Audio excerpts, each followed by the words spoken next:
Assalamualaikum warahmatullahi wabarakatuh. Alhamdulillahirabbil alamin wa bihi nasta'in ala umuri dunya waddin. Asyhadu an la ilaha illallah wa asyhadu anna Muhammadan abduhu wa rasuluh alladzi la nabiyya ba'da. Bersyukur kita kepada Allah Subhanahu wa taala yang dimana sampai saat ini kita masih diberikan beribu-ribu nikmat.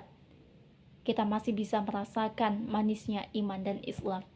Dan salah satu nikmat yang patut kita syukuri adalah kita masih diberikan kesempatan untuk bernafas di bumi Allah ini tanpa menggunakan alat bantu.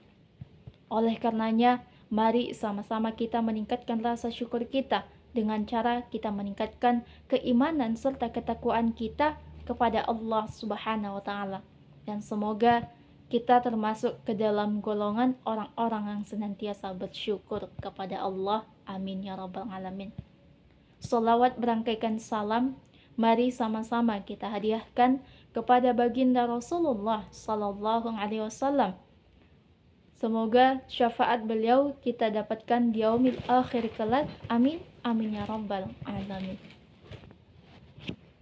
Pada kesempatan yang baik ini, saya Nur Azizah Sugian dari jurusan Komunikasi dan Penyiaran Islam dengan nomor induk mahasiswa 0111181022 akan menyampaikan ceramah singkat tentang demokrasi dalam pandangan Islam.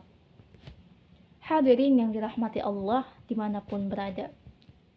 Kita tahu bahwasanya Indonesia merupakan salah satu negara yang menggunakan asas demokrasi. Dan arti sederhana yang kita ketahui tentang demokrasi itu adalah dari rakyat, oleh rakyat, dan untuk rakyat. Sementara secara etimologi, demokrasi ini berarti pemerintahan oleh rakyat. Lantas, bagaimana sebenarnya demokrasi dalam pandangan Islam? Tentu itu pernah terbersit di dalam benak kita.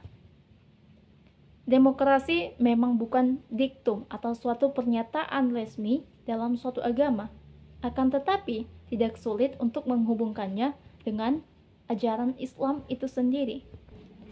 Demokrasi itu merupakan sistematika dari cara-cara rakyat untuk bermusyawarah.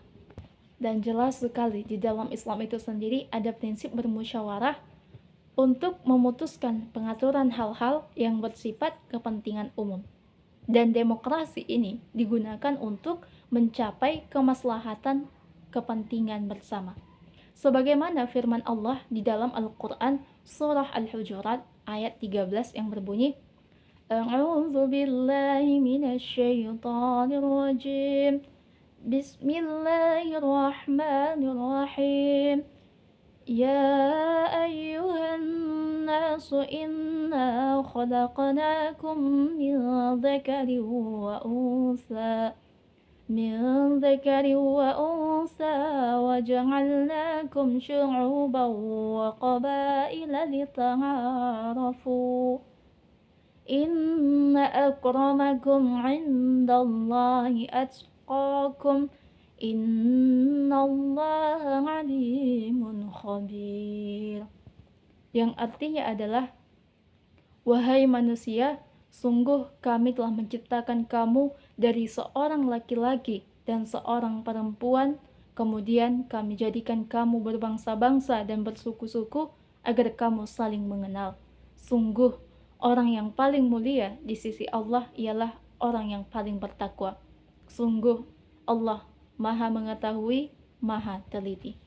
Sementara prinsip musyawarah itu tercantum di dalam Al-Quran surah Asy-Syura ayat 38 yang berbunyi, A'udzu billahi minasyaitonir rajim. Bismillahirrahmanirrahim. Walladzina istajabu lirabbihim wa aqamus shalah wa amruhum syura bainahum wa mimma razaqnahum yunfiqun. Yang artinya adalah, dan bagi orang-orang yang menerima, mematuhi seruan Tuhan dan melaksanakan sholat, sedang urusan mereka diputuskan dengan cara musyawarah antara mereka, dan mereka menginfakkan sebagian harta yang kami berikan kepada mereka. Al-Quran Surah Asy-Syura ayat 38. Hadirin yang dirahmati Allah dimanapun berada. Dari kedua ayat tersebut menjelaskan bahwa kaidah demokrasi dalam pandangan Islam yang pertama yaitu adalah kesetaraan, dan yang kedua yaitu permusyawarahan, yang dimana prinsip musyawarah ini diperkuat dengan sunnah Nabi Muhammad Sallallahu Alaihi Wasallam, yang dimana Rasulullah bermusyawarah dengan para sahabat dalam suatu perkara yang perkara tersebut tidak ada disebutkan di dalam Al-Quran, dan yang Nabi sendiri tidak mendapatkan perintah langsung dari Allah Subhanahu wa Ta'ala.